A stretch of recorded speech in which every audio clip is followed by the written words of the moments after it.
Good morning, good morning.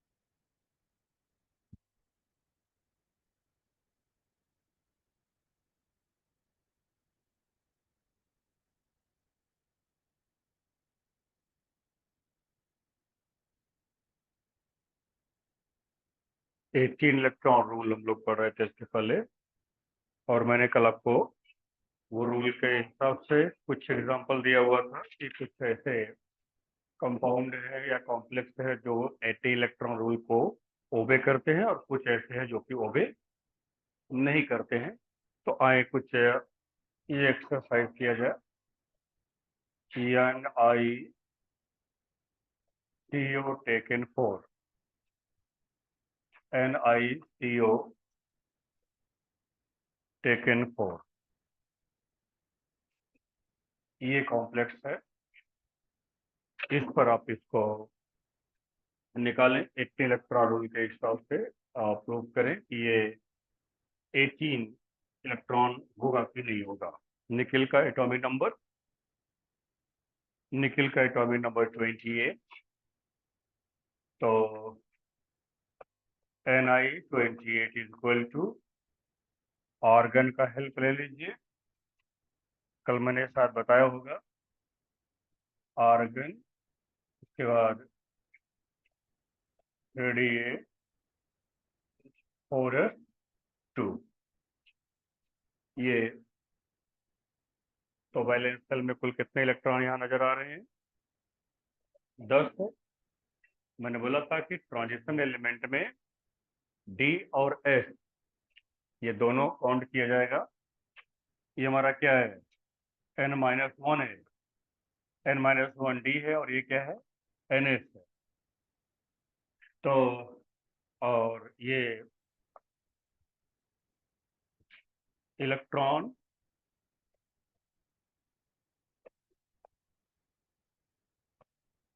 Present in valence shell of Ni is equal to 10, 8 2 10, और electron from 4CO, एक CO कितना electron देगा? 2, तो 4CO आपका देगा 8 इलेक्ट्रॉन। तो अब हो जाएगा total valence shell electron count. Total valence shell electron count is equal to कितना हो जाएगा? ये 18 हो गया। इसका मतलब यह 18 इलेक्ट्रॉन रूल को ओबे कर रहा है, अर्थात उस रूल के अकॉर्डिंग यह कॉम्प्लेक्स स्टेबल होगा। उसके बाद नेक्स्ट वन आपका CrCO6, CrCO6 chromium, atomic number of chromium is 24, तो chromium 24, तो argon 35, 4s1। ये क्रोमियम एक्सेप्शन होता है। इलेक्ट्रॉन कॉन्फ़िगरेशन जब करते हो, यही आपका एक्सेप्शन, आप ये 11th से पढ़ते आ रहे हो कि क्रोमियम एक एक्सेप्शनल केस है। तो बताओ अब electron electron in valence shell of C और इज इक्वल टू कितना है? 5 और 1 ये आपका 6, और इलेक्ट्रॉन इलेक्ट्रॉन फ्रॉम कितना CO है? 6 CO है, from 6 CO is equal to 12। अब शॉर्ट में क्या लिखे, total valence cell electron count is equal to 18 here also. It means this complex also obeying the 18 electron rule. Next अगर हम थोड़ा सा यहाँ पर लें और वो है vanadium CO6। Vanadium CO6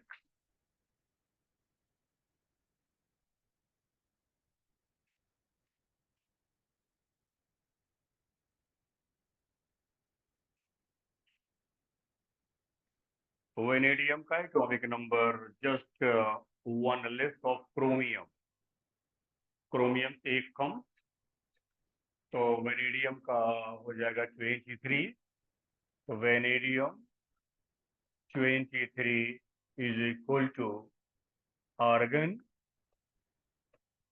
3D, बोलो भाई 3D 3 4 2।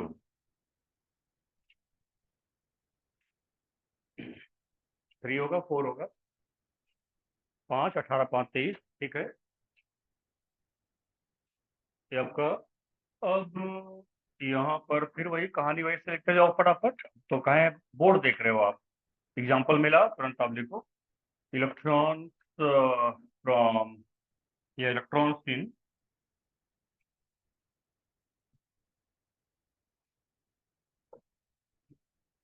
electrons in valence shell of vanadium is equal to कितना हुआ 5 हुआ। और इलेक्ट्रॉन फ्रॉम कितना है 6, CO is equal to 12। total valence shell electron count is equal to 17 and does not obeying the 18 electron rule। क्योंकि यहाँ पर आपका 17 इलेक्ट्रॉन्स हो गया, तो ये अब 18 इलेक्ट्रॉन रूल को ओबे नहीं कर रहा है। क्या एक्सपेक्ट करूं कि आप अब इलेक्ट्रॉन काउंटिंग आ गया सबको, चाहे EAN निकालना हो या फिर 18 इलेक्ट्रॉन निकालना हो, पैटर्न सब वही है। बस अंतर क्या होगा, जब EAN निकालते हो तो पूरे के पूरे एटॉमिक नंबर को हम कंसीडर करते हैं, उसमें पूरा का पूरा एटॉमिक नंबर लिया जाएगा। और जब 18 इलेक्ट्रॉन निकालेंगे तो केवल वैलेंस सेल में जो इलेक्ट्रॉन प्रेजेंट होगा वो लिया जाएगा। एक बात फिर मैं रिकॉल कर दे रहा हूँ कि जब भी ट्रांजिशन एलिमेंट आपके पास होगा तो आप सभी लोग बाहर वाला जो S इलेक्ट्रॉन होगा वो, और उसके अंदर के D इलेक्ट्रॉन को आप पूरा का पूरा काउंट करोगे, वो कहलाएगा आपका वैलेंस इलेक्ट्रॉन। ठीक है, तो कितने भी ट्रांजिशन एलिमेंट्स आपके पास आ जाए सबके साथ वही बात करोगे। जैसे यहाँ आपने S का भी जोड़ा और D का भी लिया, यहाँ पर भी S और D दोनों लिया, यहाँ भी आपने S और D लिया। ये मैंने लिखा हुआ है कि n-1 का D ऑर्बिटल और n का S ऑर्बिटल। n का मतलब कल मैं आपको दिखाया भी था, n का मतलब हो गया वैलेंस यानी आउटर मोस्ट सेल, और n-1 का मतलब कि बाहर का पहला अंदर वाला जो सेल होगा उसे हम नाम देते हैं पेनअल्टीमेट सेल। तो ये हमारा होगा n वैलेंस सेल होता है, और n-1 ये पेनअल्टीमेट सेल मतलब first inner shell, first inner shell के नाम से इसको जानते हैं। तो इस तरीके से आप कोई भी कॉम्प्लेक्स आपके पास आएगा, आप एज यूजुअल जो कर रहे हो वहां पर, कल भी किया आज भी आपने प्रैक्टिस किया, इन सभी को आप इंक्लूड करेंगे, यानी D इलेक्ट्रॉन को भी लेंगे और S इलेक्ट्रॉन को लेकर के ये हो जाएगा मेटल का, सेंट्रल मेटल का। और उसके बाद लिगेंड कितने हैं, हर लिगेंड के बारे में आपको पता है कि हर लिगेंड क्या करता है, 2 इलेक्ट्रॉन, यानी 1 coordinate bond is equal to 2 electron. तो कितने लिगेंड हैं या कितने कोऑर्डिनेट बॉन्ड का वो फॉर्मेशन करता है, उसने ट्वाइस करके वो इलेक्ट्रॉन इंक्लूड कर लीजिए, टोटल आप ऐड कर लो। ये सेंट्रल मेटल के वैलेंस सेल का इलेक्ट्रॉन काउंटिंग होगी, जिसे आप कहते हैं total valence shell electron count. ठीक है जी, क्लियर हो गया इसमें, आगे बढ़े। चलिए अब हम लोग एक नए टॉपिक की बात अब करते हैं इसमें। और वो टॉपिक है Werner theory.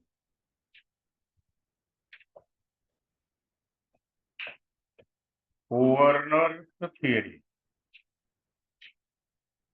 Of coordination compound. Werner theory of coordination compound. Coordination compound. Werner theory of coordination compound.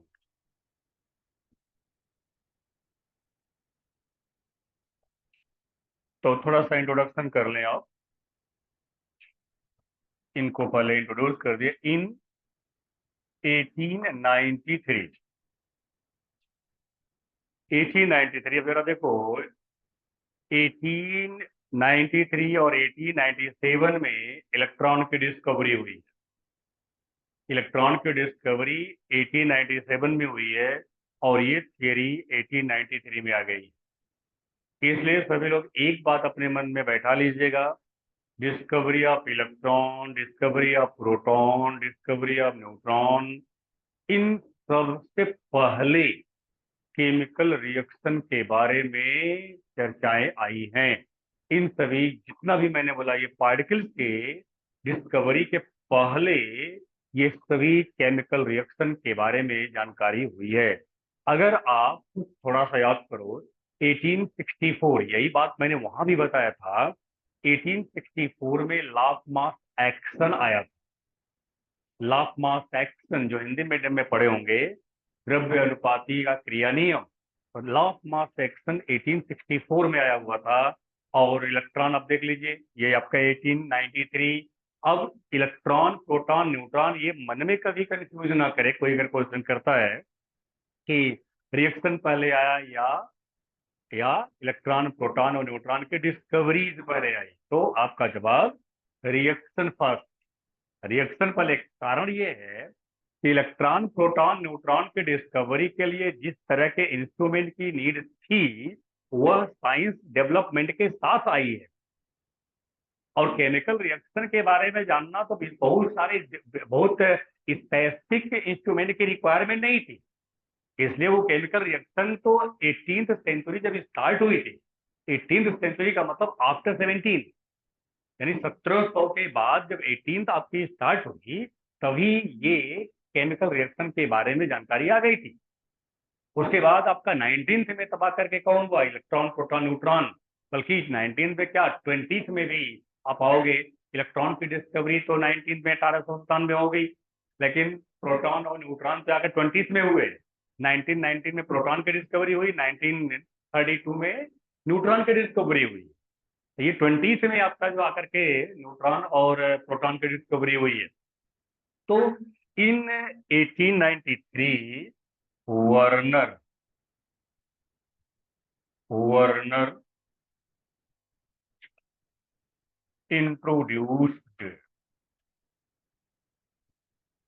introduced his theory introduced his theory to explain the bonding to explain the bonding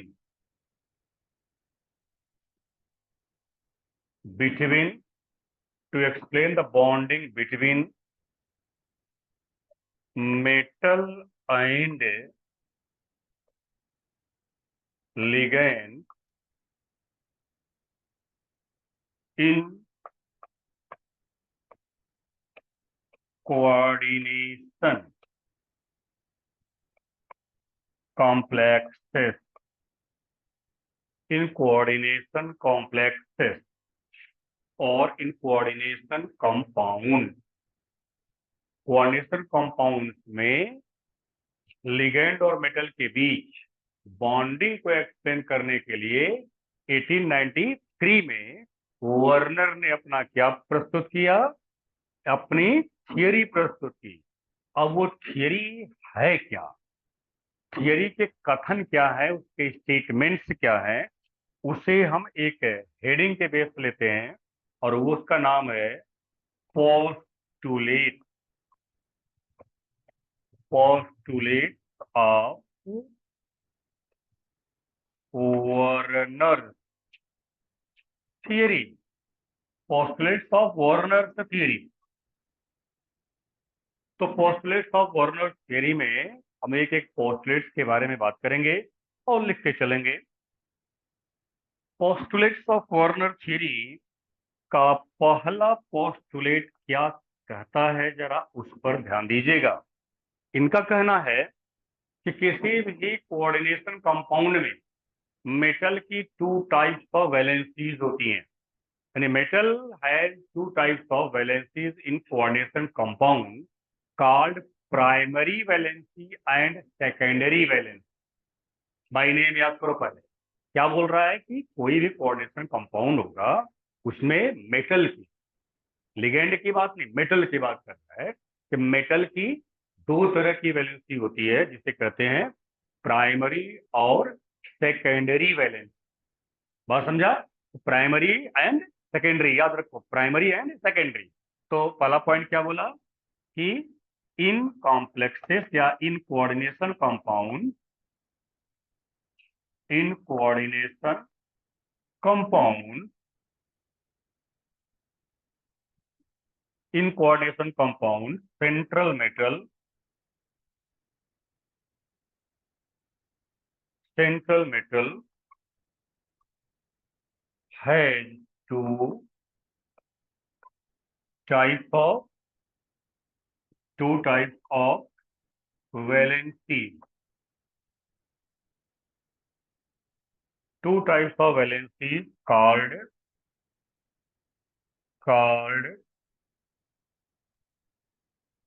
primary valency and secondary valency respectively. Respectively का मतलब होता है क्रमशः, क्रमशः primary और secondary valency. यानी coordination compound में central metal की कितनी वैलेंसी? दो valency, primary and secondary valency.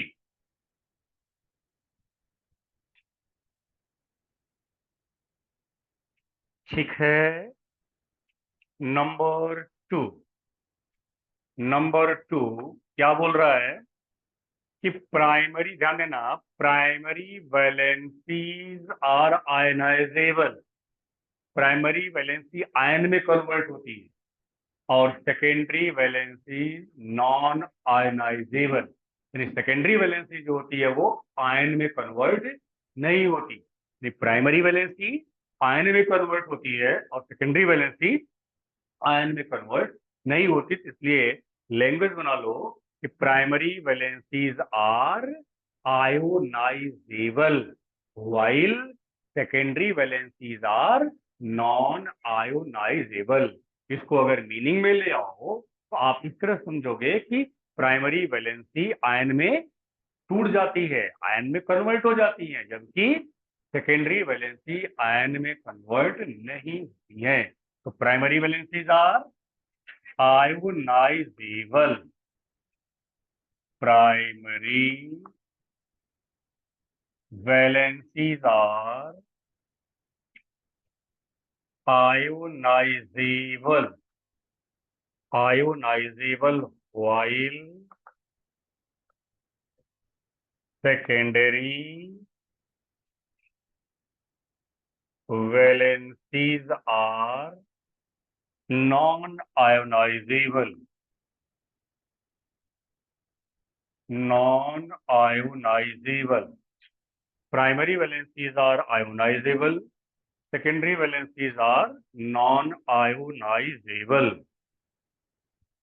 अब याद करो इसके पहले की दो बातें, शायद इत्तेफाक से याद आ जाए। मैंने बोला होगा ionization is sphere and coordination is sphere. Ionization sphere में प्रेजेंट जितने लोग होंगे वो सब आयनाइजेबल होंगे, अर्थात आयन में कन्वर्ट होंगे, और जो कोऑर्डिनेशन स्फीयर में होंगे वो आयन में कन्वर्ट नहीं होंगे। इसका मतलब कि प्राइमरी वैलेंसी जो होगी, अगर वो आयन में कन्वर्ट हो रही है तो स्वाभाविक है कहाँ होगी वो आयोनाइजेशन स्फीयर में प्रेजेंट होगी। और सेकेंडरी कहाँ होगी? कोऑर्डिनेशन स्फीयर में प्रेजेंट होगी। अब उसके बाद नंबर 3 की बात करो। नंबर 3 क्या कह रहा है? Primary valency always equal to the, ध्यान देना, primary valency always equal to the oxidation state of central metal. यानी प्राइमरी वैलेंसी हमेशा किसके इक्वल होगी? मेटल के ऑक्सीडेशन स्टेट के इक्वल होगी, जबकि secondary valency always equal to the coordination number of the central metal. ये बातें बताई जा चुकी है। कोऑर्डिनेशन नंबर, कोऑर्डिनेशन नंबर का मतलब number of coordinate bond, number of coordinate bond. तो कोऑर्डिनेट बॉन्ड जितनी होंगे वो किसके बराबर होगी? Secondary valency. और सेंट्रल मेटल एटम को ऑक्सीडेशन स्टेट जो होगा वो प्राइमरी वैलेंसी। यानी अब आप इसको सेट कर लो कि primary valency always equal to the oxidation state of central metal, while secondary valency always equal to the coordination number of the central metal। तो यहाँ पर number 3, primary valency always equal to the oxidation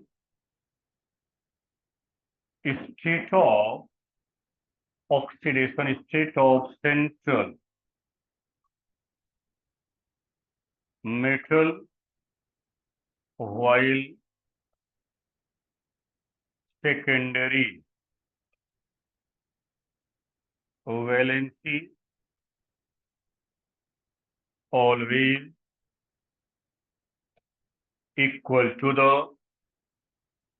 always equal to the coordination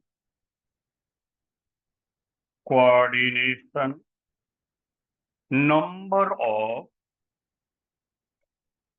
central metal।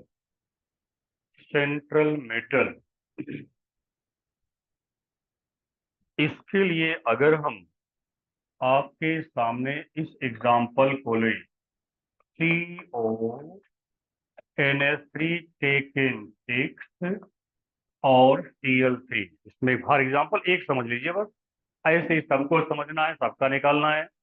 यहाँ बहुत सारी चीजें आप कर चुके हो। अब आओ सेंट्रल मेटल का ऑक्सीडेशन स्टेट निकाला जाए। यहाँ पर निकालो। तो ऑक्सीडेशन स्टेट ऑफ CO, यहाँ CO है ना, CO मतलब कोवल्ट, ये कोवल्ट है CO। तो क्या हो जाएगा? इसका हम मान लें कितना, X मान लिया जाए, X plus 6 into 0 plus 3 into -1 equal to क्या? 0, क्योंकि कोई चार्ज नहीं है, यहाँ कोई चार्ज नहीं है। तो अब ये हो गया हमारा क्या? x minus 3 is equal to 0, x is equal to +3, x is equal to +3। तो प्राइमरी वैलेंसी कितनी हो गई? 3 हो गई। अब वैलेंसी में कभी भी चार्ज नहीं बोलेंगे, वैलेंसी में चार्ज नहीं बोलना है, और ऑक्सीडेशन स्टेट में चार्ज ही बोलूंगे, वहां चार्ज के साथ बोलेंगे। तो ऑक्सीडेशन स्टेट अगर पूछा तो यहाँ पर क्या हो गया? +3 हो गया। और वैलेंसी की बात तो आप कहोगे, तो यहाँ लिखोगे primary valency of CO is equal to कितना? 3। Primary valency of CO is equal to 3। तरीका क्लियर हुआ कैसे निकाला? आप पहले क्या करोगे, सेंट्रल मेटल का ऑक्सीडेशन स्टेट निकालोगे और जो ऑक्सीडेशन स्टेट आ जाए वही उसकी क्या हो जाएगी, प्राइमरी वैलेंसी हो जाएगी। व्हाटसोएवर कुछ भी 3 4 5 जो भी आपको मिल जाए वो सब प्राइमरी वैलेंसी के अंतर्गत आप लेंगे। ठीक है जी, नोट हो गया।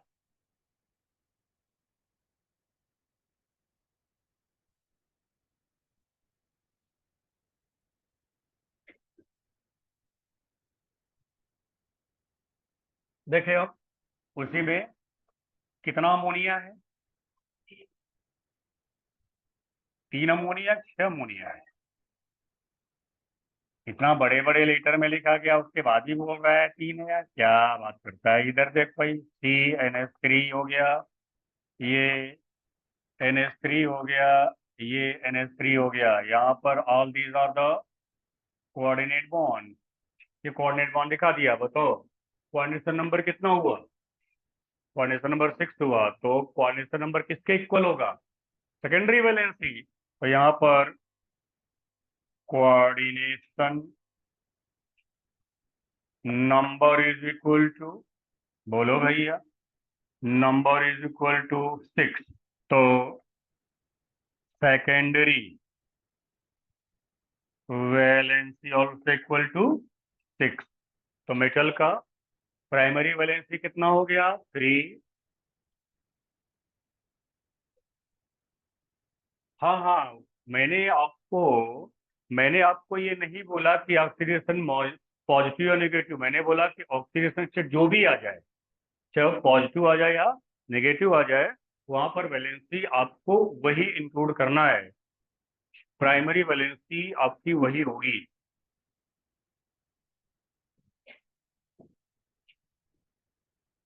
और in most of the cases generally आप क्या पाओगे, मेटल का ऑक्सीडेशन स्टेट प्लस में मिलेगा, माइनस में आपको बहुत ही कम केस ऐसे मिलेंगे जहां पर माइनस में पाएंगे आप। तो अगर पाते हैं इन केस, आपने जो क्वेश्चन किया, अगर इन केस मिलता है तो भी आपको मैंने क्या बोला, चार्ज नहीं चाहिए आपको केवल क्या चाहिए, ऑक्सीडेशन स्टेट चाहिए। जो भी मिल जा रहा है उसी को नंबर को आप सीधे मान लो क्या, प्राइमरी वैलेंसी। चार्ज से आपका कोई मतलब वहां नहीं होगा। बोलो जी, प्राइमरी और सेकेंडरी कॉन्सेप्ट क्लियर हुआ। प्राइमरी में क्या देखेंगे, ऑक्सीडेशन स्टेट। सेकेंडरी में क्या देखेंगे, कोऑर्डिनेशन नंबर देखेंगे। ठीक है, आई उसके बाद पॉइंट नंबर आपका 4, पॉइंट 4। पॉइंट 4 क्या कह रहा है, primary primary valency always satisfied by negative ion, always satisfied by negative ion while secondary secondary valency satisfied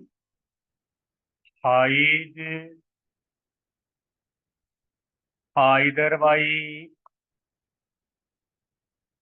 neutral molecule or negative ion और बाई बोथ, यानी न्यूट्रल मॉलिक्यूल के द्वारा satisfy हो सकता है या नेगेटिव आयन के द्वारा सेटिस्फाई हो सकता है, या करा बाई बोथ। बाई बोथ का मतलब, बाई बोथ का मतलब neutral molecule and negative ion, neutral molecule and negative ion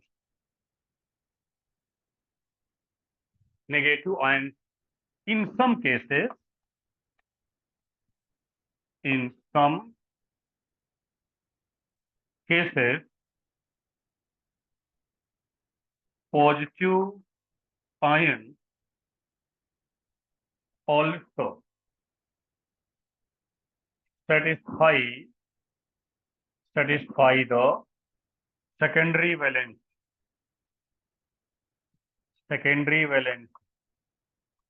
ये बताओ यहाँ पूरा जो सेंटेंस अभी आपने लिखा, इसमें रिजिड कौन हुआ? इसमें बताओ रिजिड कौन है? प्राइमरी वैलेंस, वो फिक्स है। वो किसके द्वारा सेटिस्फाई होगा? केवल नेगेटिव आयन के द्वारा ही सेटिस्फाई होगा। जबकि सेकेंडरी परिस्थितियों पर डिपेंड है, वो नेगेटिव आयन के द्वारा भी हो सकता है।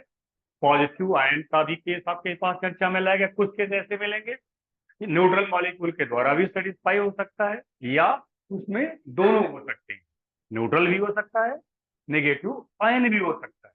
तो ये आपके पास चौथा कंडीशन हो गया। अब इस कंडीशन को और इस एग्जाम्पल के थ्रू समझा जाए। सेंटेंस लिख लिया। प्राइमरी में कौन वैलेंसी होगी?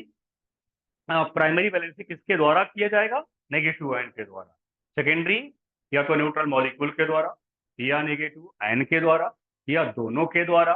कुछ केस में पॉजिटिव आयन के द्वारा भी सेकेंडरी वैलेंसी सेटिस्फाइड होती है। अब इसके लिए अगर हम एग्जाम्पल की बात करें तो यहाँ जरा देखें, अभी जो ऊपर लिया गया था वही आप देखें। CO NH3 taken 6 bracket Cl3। अब यहाँ बताओ सेकेंडरी वैलेंसी को सेटिस्फाई कौन कर रहा है? सेकेंडरी वैलेंसी को सेटिस्फाई NH3 कर रहा है। प्राइमरी को कौन कर रहा है? Cl minus. प्राइमरी को Cl माइनस कर रहा है, ठीक है, यहाँ पर Cl माइनस। तो हियर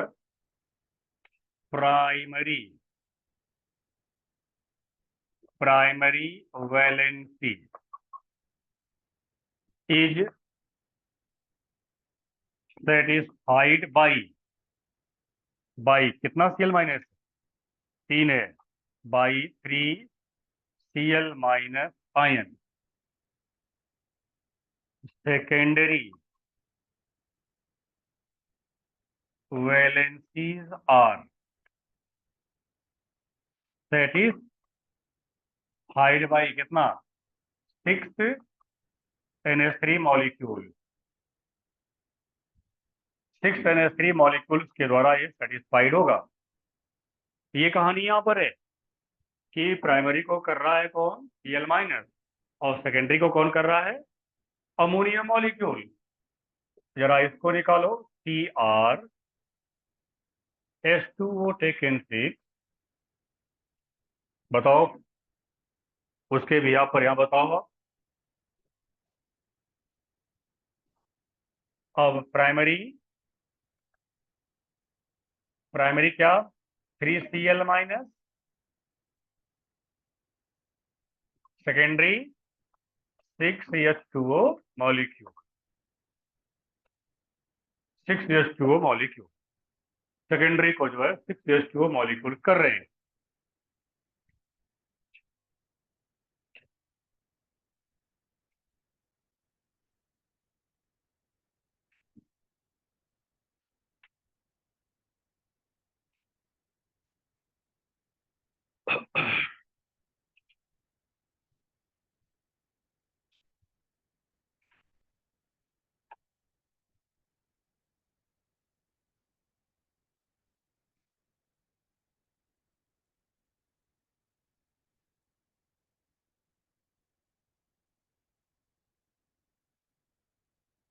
पांचवा point,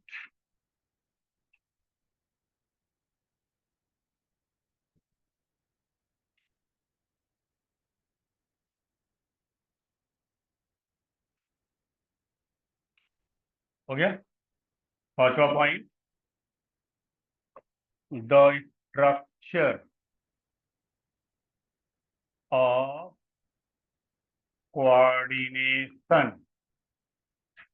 coordination compound depends only on secondary valence. Secondary valence यानी किसी भी कोऑर्डिनेशन कंपाउंड का स्ट्रक्चर सेकेंडरी वैलेंसी पर डिपेंड होता है। यानी इसमें प्राइमरी वैलेंसी का रोल नहीं होता है, पूरा का पूरा वो सेकेंडरी वैलेंसी पर डिपेंड होता है। छठा पॉइंट, सेकेंडरी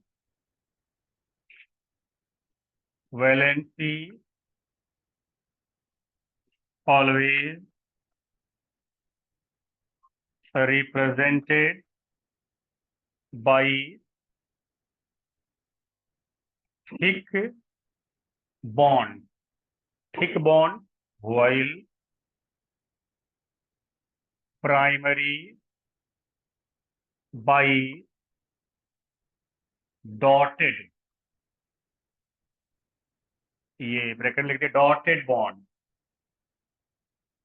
डॉटेड बॉन्ड यानी प्राइमरी को हमेशा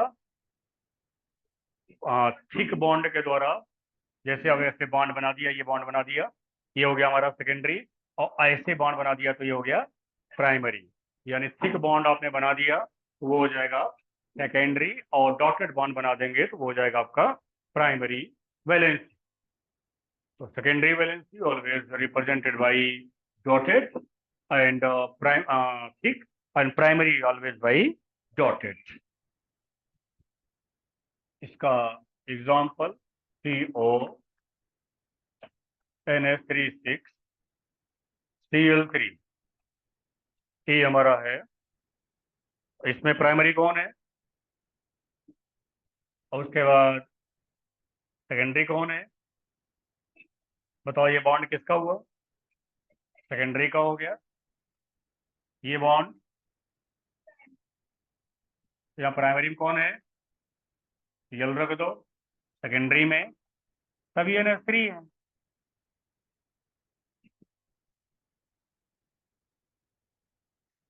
ये आप कोऑर्डिनेट बॉन्ड नहीं बनाएंगे आप, क्योंकि आपके इस लास्ट वाले पोस्टुलेट में ये नहीं लिखा है कि कोऑर्डिनेट बॉन्ड, वहां लिखा है सेकेंडरी वैलेंसी।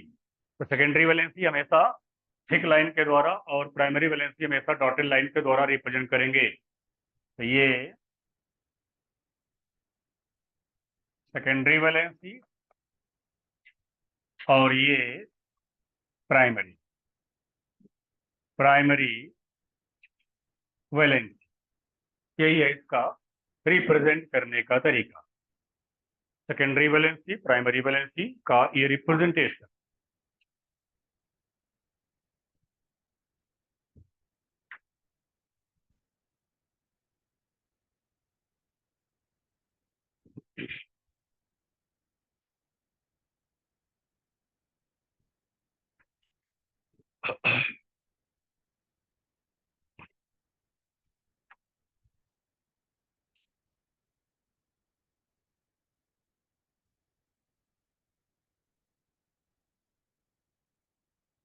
हो गया? ये एक मैं दे रहा हूँ, फर्स्ट से रिप्रेजेंट करो तो CrH2O6Cl3, 1 मिनट से भी कम लगना चाहिए, 1 मिनट से भी कम लगना चाहिए। भन से इसको रिप्रेजेंट करो। शाबाश।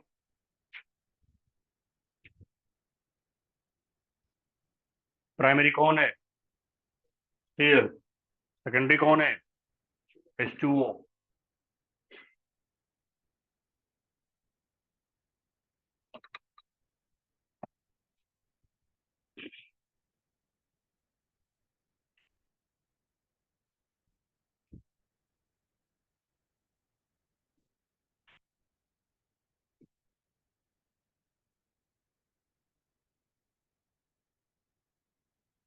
अब अगले लेक्चर में इसी वार्नर थियरी पर क्वेश्चन हम लोग सॉल्व करेंगे कि किस पैटर्न पर क्वेश्चन यहाँ पर पूछा जाता है। वो एक तो ऐसे जैसे आपने लिखा, ऐसे एज इट इज क्वेश्चन आ जाएगा, तो आपका ये शॉर्ट नोट ऐसे हो गया। और छोटे क्वेश्चन सॉल्व करने के लिए क्या पैटर्न होता है, कैसे यहाँ क्वेश्चन होता है, इसके बारे में अगले लेक्चर में बात किया जाएगा।